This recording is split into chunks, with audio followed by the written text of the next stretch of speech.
Voltando à história da decisão, Fred, você acha que foi o pior Boca? A gente tá falando de 12 finais. Foi o pior Boca Juniors de uma final de Libertadores, esse contra o Fluminense? Foi. É pior do que o de 18, que perdeu. Antes disso, decidiu com o Corinthians em 2012. Era pior do que o Corinthians, mas não era uma discrepância. Depois vem a década dourada ali, né? De 2000 a 2010, que aí é outra história. Aí tem baile no Grêmio, né? Aí tem um passeio no Santos, no Morumbi. Tem um jogo disputadíssimo, né? Contra o Palmeiras, que ganha nos pênaltis. O jogo com o Once Caldas aqui, que eu citei, é um jogo diferente. Acho que o Boca vacilou e perdeu errou todos os pênaltis que cobrou. Ele é muito mais um acaso do que era um time ruim. O Boca decide com o Cruz Azul do México. Também ok. A gente pode até voltar no tempo, jogar lá para década de 70, quando o Boca ganha sua primeira Libertadores, 77, 78, uma delas em cima do Cruzeiro, inclusive com jogadores históricos do Boca. Aí é outro tipo de comparação. Mas a gente já sabia que essas equipes do Boca do passado eram melhores do que essa. Então o recorte para mim é muito claro. O Fluminense era muito favorito. Futebol, pode acontecer zilhões de coisas, mas era muito favorito. É basicamente o que você falou, né, Fernando?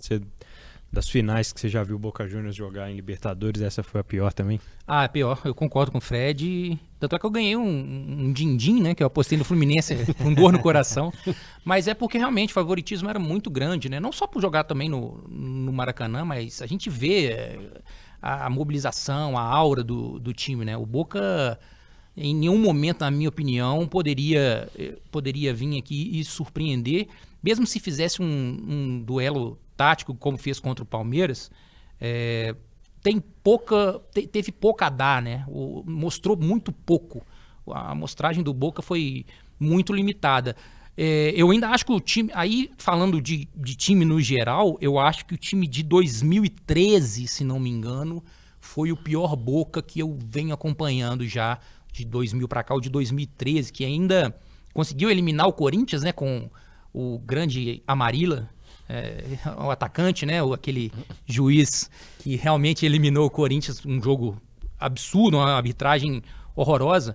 Mas o Boca, lembrando, acho que ele ficou em 17º, 18º no campeonato argentino daquele ano. Um absurdo. Tomou de 6 do San Martín, né? Tomou de 6.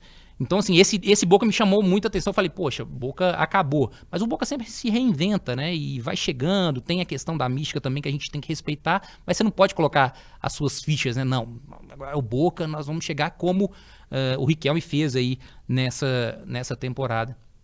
Agora, o time dessa final mesmo, repetindo, né, com o Luiz Advíncula sendo um jogador mais incisivo aí do Boca, já mostra o nível, né, do time, né?